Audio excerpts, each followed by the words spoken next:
podcast. J'ai 44 ans, je suis maman de deux enfants, d'une fille qui a 23 ans et d'un garçon qui a aujourd'hui 13 ans et qui est autiste. Je suis partie récupérer mon fils à l'école et j'ai appris par son AVS, son auxiliaire de vie scolaire, qu'elle était priée de quitter l'établissement dans un mois, que son contrat se terminait en fait. Et que pour le renouveler un an de plus, il fallait qu'elle fasse un stage de 80 heures dans un autre établissement. Voilà, donc sachant qu'elle s'occupait d'Alan 20 heures par semaine, il fallait qu'elle s'absente pendant un mois. Voilà. Donc j'ai appelé le rectorat, j'aurais dit écoutez c'est juste pas possible, en fait il restait 2 mois d'école, j'ai dit je vais pas déscolariser mon fils pendant un mois. Donc je voulais simplement qu'il prolonge son contrat, voilà, un mois de plus pour qu'elle puisse finir l'année. Et là, en fait, je suis tombée sur quelqu'un qui m'a vraiment pris de haut, vraiment méprisante, en me disant, écoutez, oui, c'est comme ça, c'est la loi. Oui, elle est obligée de faire ce stage dans un autre établissement. Et on va certainement pas embaucher une autre AVS pour 2 mois, quoi. Donc, en gros, débrouillez-vous. Voilà. Et en fait, moi, ça faisait des années que je me battais vraiment pour tout, pour mon fils. Ça a été la goutte d'eau. Franchement, ça a été la goutte d'eau qui fait déborder le vase. Et en repartant, en fait, j'étais vraiment en colère. J'étais dans ma voiture. Et en repartant, je remonte les allées Jean Jaurès. Je passe devant cette grue. Je vois cette grue. Et la première chose que je me suis dit, après-demain, je monte. J'en ai marre, voilà. Et 2 jours après, j'étais au haut de cette grue, voilà, avec mes banderoles.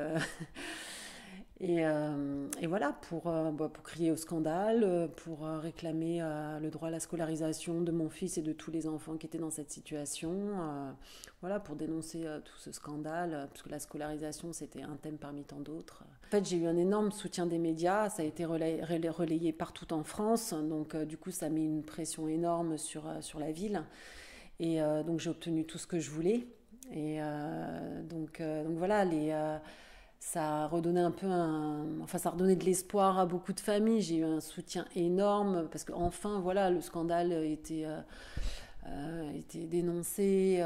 Les familles sortaient un petit peu de l'ombre à travers cette opération, on va dire. Et voilà, donc oui, j'ai obtenu tout ce que je voulais. Et, euh, et depuis, j'obtiens tout ce que je veux pour mon fils. Mais on se dit, c'est quand même fou de devoir en arriver là, juste pour pouvoir scolariser normalement son enfant. Après, il y a plusieurs familles qui ont suivi, qui ont fait la même chose que moi. Et elles ont toutes obtenu ce qu'elles voulaient. Et là, on se dit, il y a quand même quelque chose de pas normal dans l'histoire, quoi. Alors, je dirais, bon, moi, ça va faire 11 ans que je suis dans ce milieu. Oui, les choses bougent, mais vraiment très, très, très doucement.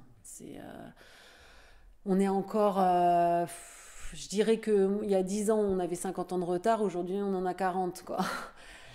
Pour vous donner une idée, voilà, on est encore à 10 milieux de ce qui devrait être fait, aussi bien au niveau du diagnostic, les enfants sont encore diagnostiqués beaucoup trop tard, au niveau de la prise en charge, il y a encore des centaines d'enfants sur liste d'attente sur les quelques structures existantes.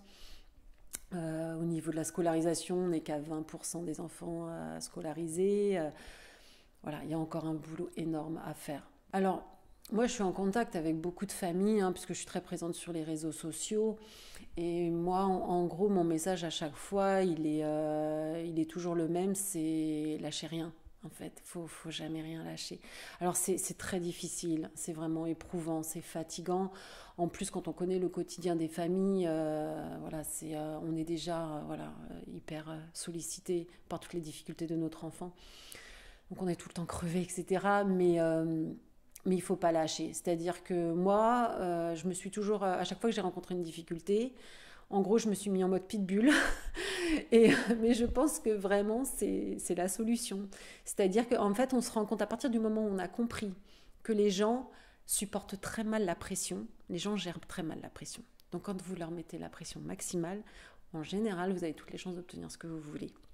Donc je ne dis pas forcément en montant sur une grue, mais rien que le fait de téléphoner tous les jours, voire 3 fois par jour à la même personne, mais jusqu'à ce que vous obteniez au moins une réponse, tout de suite les choses commencent à bouger. Voilà. Mais le secret, je pense, c'est vraiment la persévérance. Ne jamais, jamais lâcher. Donc, j'ai créé cette société il y a un an donc pour cette application.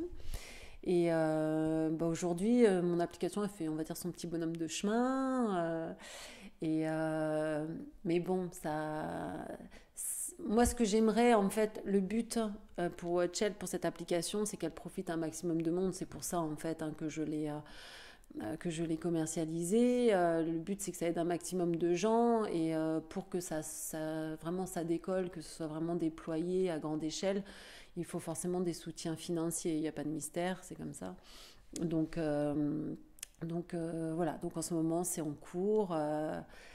Je suis voilà, en négociation avec certaines personnes et j'espère que ça va aboutir. Ouais. On m'a souvent reproché, enfin souvent, quelques personnes m'ont reproché de faire payer l'application.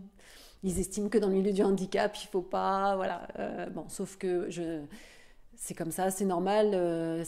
Avoir une entreprise, ça a des coûts. Je ne peux certainement pas les payer sur mon argent personnel. Il faut payer les frais de serveur. Enfin, il y a des tas de frais liés à une société. Donc c'est déjà la première raison, mais c'est pas uniquement celle-ci.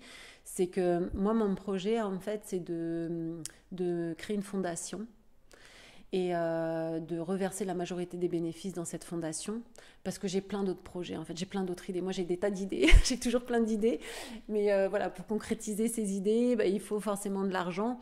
Donc j'aimerais vraiment j'aimerais vraiment que Watchel décolle, pour déjà pour aider un maximum de gens, mais pour que ça rapporte, ça génère beaucoup d'argent pour pouvoir mener à bien d'autres projets. En particulier, j'ai l'idée de résidences comme il en existe dans les pays nordiques, voilà, pour les personnes handicapées, qu'elles puissent vivre en toute autonomie, mais de manière totalement sécurisée. Voilà, il existe plusieurs exemples que j'aimerais reproduire en France. Et enfin, j'ai plein d'idées.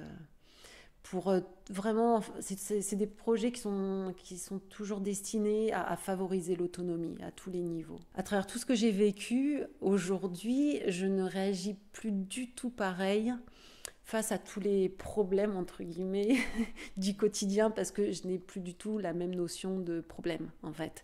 C'est-à-dire que maintenant, j'ai énormément de recul face à tout ce qui peut se passer. Je dédramatise quasiment tout.